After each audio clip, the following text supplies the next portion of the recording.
So a big win for the Indianapolis Colts. Big win over the weekend. Exposed the Miami Dolphins for potentially the bad football team that they are. And then some people noticed that Carlie Irsay-Gordon, who is the new Colts owner and CEO, she took over after her father passed away. She was on the sidelines wearing a headset. Interesting little approach to being the new owner, taking control. But people went back and listened to her press conference from a couple of months ago, and she explained her reasoning as to why she's on the sidelines with a headset on during games. That sort of accelerated I need to learn more about this. I need to be able to say, is this person full of BS? Do they even know what they're talking about? And I think one of the things that being on the headset has really helped me learn is, to the question earlier, it's such a complex organism, a football team and how it operates. And on game day, and you could say, oh, that person ran that route wrong.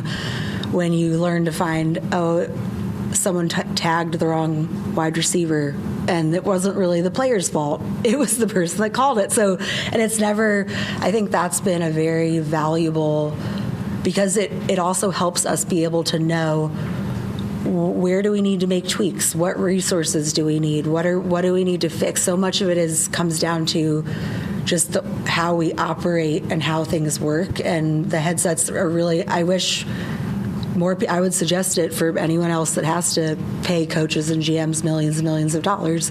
It helps you make a less expensive mistake potentially. All right, let's just break some things down really quick. And this is probably going to get some pushback from some of our female listeners, but the reality is what she just gave as an example doesn't happen. It doesn't happen. Like, maybe someone tagged the route wrong. No, it's not how it works. If she actually was there during the course of the week, which is equally as important to understand how all that happens on a Sunday, for all these people you're paying millions of dollars, she would then understand that game plan, the call sheet that they're going over, that is gone over 5 or 6 times. It is printed out, laminated, exactly how the coach and the quarterback and the players want it to be. So all that play caller is doing is reading off the game plan. So unless there's some sort of issue, he's dyslexic, there's a Freudian slip, dang, he's calling that, tagging it exactly how they want it to be, exactly how they've prepared for the entire week. Exactly how maybe they've installed it and put it together and practiced it since training camp and OTAs and minicamp. So this is one example to me of someone who's now in a position of power of ownership because she's inherited the team, where it's like I'm listening to her talk going, oh God, you're in charge of making decisions now. And this could be anyone, right? But it just happens to be, a female in this case. But I understand her wanting to be more involved. That's great. Be there every day then. Either be there or don't. Like, don't just drop in on a Sunday, be on the headset, and act like you're going to be able to know everything. There's way deeper levels to how this all comes together. And like that example was like even at the high school level, like there's a call sheet, they're going to signal things in or whatever else. There's usually not as much of a blame on whether or not it was tagged the right way. It's usually on the player. He ran the wrong route. He had a two-way go, depending on the coverage. It was the wrong coverage. He messed up. Wasn't the right depth. Quarterback could have miscalled it, but that would be on him, the player. It's not on the guy usually reading it off the sheet. And half the time they wristband some of the longer calls just so the quarterbacks don't have to worry about that. So I sit there and I listen to this. I just go, it's frustrating because they get a great win, which has nothing to do with this. But when adversity hits, you're going to have someone chiming in who's like, they're on a Sunday listening to a headset and acting like that's the entire picture of how this all came together. Like, that's concerning to me. I'm going to take a little bit of a different approach to it. When I saw the story, my thought process was immediately, I'm a serial entrepreneur. And And being a serial entrepreneur, I have learned some very, very valuable lessons connected to business and how business works and what are practices that can position you to be successful. And the one thing that I've come back to over and over again that I exercise now is that I learn from the bottom up. Right? Like I don't go into a business situation just throwing my money at something. I actually want to learn it. I want to feel it. I want to understand it. So in that manner, I can sympathize with what she's saying. But if you're going to say you want to understand who you're paying and what you're doing, start at the bottom. Like, get to know the people who are taking care of the locker room and actually take a day or two. You know, you don't have to live their lives, but understand what goes into taking care of the locker room. Vladi, what's up to Vladi? I hope he's still alive. Hope he's doing well. I used to do these things unintentionally, but I used to just really get close to the people that were working. I go in the back where the equipment people were. What up, Vladi? Get to know Vladi took care of our locker room, boy. Get to know the people who take care of the equipment and what they do. Understand how they organize, because let me tell you something. You want to take certain things for granted, like how they call plays. Start at the root. Learn how they order. Learn what goes on in those rooms. The film crew, learn what they do. Understand how they organize the plays and how they create cut-ups and whatever it may be that they're doing that's connected to it. Go into the training room. Learn what they're doing. Learn how they're organized. Learn what is the backstory or the thought process of how you're taking care of the players. Go to the cafeteria. Do the same exact thing. Go out on the field. Learn how they're taking care of the field. And while you may sit there and think that, those are immaterial things, those things don't really play a part, I'm going to start with the coaches because I'm paying the coaches. They are super, super critical to the functionality of your team. So if you're really saying you want to learn and understand who you're paying and what you're doing, then understand how it all fits together. Don't open up a puzzle box and there's only 5 pieces when it's a 500-piece puzzle. You don't see the full picture that way. So you have to be humble enough. If that's what you're going to give as your reasoning, then you need to, as the new owner of that team, you actually need to walk yourself through the process. I did it when we launched the Bear. I went to the plant. I watched the process. I learned the process and what went into how they did everything and all the different things and even then I'm not there doing the entire process. I don't understand every single minute little detail. I understand it enough to say, yep, I feel good about that. Yeah, right. I should have. He would have been diving in those dips. Excuse me, sir. You can't bathe in it. You can't. You know that's the hot one, right? You're going to burn yourself. He ain't even burning up. Sir, he's immune to burning up. Can't take snorkels in there, sir.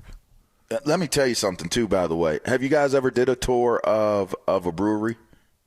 It tastes so much different coming right out than it does when you get it at the store or in a restaurant. It is amazing when it comes right out. But I digress. The point I'm making is I don't have a problem with her saying she wants to understand it and learn it more. I have a problem with don't skip in the process. Don't skip up to the coaching staff. And really, for what it's worth, she's the owner. She can be wherever she wants to be and do it how she wants to do it. But in reality, why put yourself in the public eye that way? You can use those headphones. Those headphones are cellular. She could sit anywhere, be anywhere with some goggles, looking at whatever it is she wants to look at, and having somebody there that can help her to understand it and talk her through it. She could have her notepad out, take her notes, or have somebody dictate what she's thinking if she is truly that invested. And I'll say that if she's truly that invested, go through the process. If not, it makes me feel like it's a clout chase. Like, oh, and this might get me some pushback. You're a girl. You're in the NFL. That's a guy's sport. It's a guy's league, and you're now the owner. Are you clout chasing? Are you trying to say, y'all should respect me because now I understand what you guys are calling, what you're doing, what it is? Don't turn it into one of those deals, because to me, it only makes you look worse in the end when you try to start talking about things that you really don't know. If she was, girl, guy, dog, I mean, who cares in my mind? Because remember when back during the draft, Jimmy Johnson and Jerry Jones were sitting together, and there was a story that came out that Jerry Jones wanted Jimmy Johnson, when the camera was focused on the Cowboys' war room, to be talking with him so it looked like Jerry Jones had some influence on the next pick. It was all for optics. It was all for clout chasing, if you will. And Jimmy Johnson looked at him and just gave him a side eye like, wait, what? And it's his team. He can do whatever he wants. It's her team now. She can do whatever she wants. But at some point, you've got to have trust that the people you have in place know way more about this stuff than you do. Like know way more about it. And I'm saying that as somebody who's also a non-player. And so I always defer to you guys to certain aspects of football, because you're always going to know way more than I'm going to know. Shout out to Ryan Clark. Ryan Clark. But I just think, like, there's got to be some level of trust that, hey, as much as I want to be in the know of what's happening here because it's my team, also, I'm never going to know as much as those people know. And I got to trust that they're making the right decisions out there. By the way, I meant to ask you guys this. Hey, by the way, how come you never pull the you didn't play card like Ryan Clark does with me? Why not? Dust that off from time to time. You did play. I mean, well, I don't feel like I need to expose my private parts to y'all either. You know what I mean? Yeah, why would you want to do that? Because we don't need to measure. I don't. If you're happy with your life and where you're at, and you have opinions, you're happy with your life and you have opinions. Just because one of us may be more endowed than the other doesn't mean that you're lesser of a person. You know what I mean? You're allowed to have. An opinion. I guess I'll put it this way: everyone's got a different perspective, and just simply coming from the former player perspective doesn't mean that it should hold more weight, right? I mean, the general masses don't, have any experience like players do or coaches do, but they're the ones watching and consuming. I know like Big Cat and PFT were making fun of the situation with the way they responded to that, saying how, well, he was on the grass while he was playing. We were the ones building up these hot takes for the media. Right. We were spending all those years grinding, watching the tape while you were playing. So you don't have our experience and perspective in this world of media, which is kind of funny, but it's also kind of true. Like, they've been in the game a lot longer in that sense. My thing is, like, it's just to sit there and say someone can't have a good point, a good perspective on what's taking place purely because they didn't play. And especially when some of these people who know the players, who know the coaches, the agents, and they're being told something specifically from that perspective, and they might even be echoing that. That's part of their job. That's part of how we kind of translate what's going on to, the people out there who aren't in that position, who don't know the player, the agent, the coach. That's part of the story too. So I just, we don't need to put a lot of energy or time into it. That guy's made his bed. He looks at things through one prism, and it is what it is. I mean, I'm just letting you guys know, free pass. Let that fly anytime you want. I won't get sensitive to it. Like, I won't be upset about it. But the point I'm telling you is there is no point to do it. Where That's kind of fun.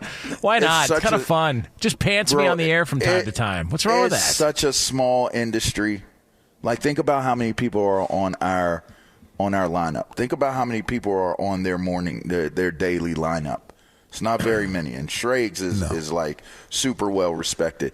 You're a team. You're on there together. You're there to do a job. There's a gazillion people that will want to be sitting in that seat, and they're not there. So it doesn't even cross my mind to even feel like I got to do something like that to prove a point. I just, I don't know. That's what I'm talking about. And that's my old teammate, man. By the way, RC. That's been some disappointing stuff he's been doing. Well, that's great, but there's a lot of people who don't like him because I remember when he was trying to come at me, I had people from ESPN reaching out, and they're like, I hate having to work with this guy. And I was like, yeah, I could see that. Yeah. He's it's a bit much. Like I said, when I met Dom, I knew Dom many, many years ago. You know what I mean? People change. People change. So I don't know.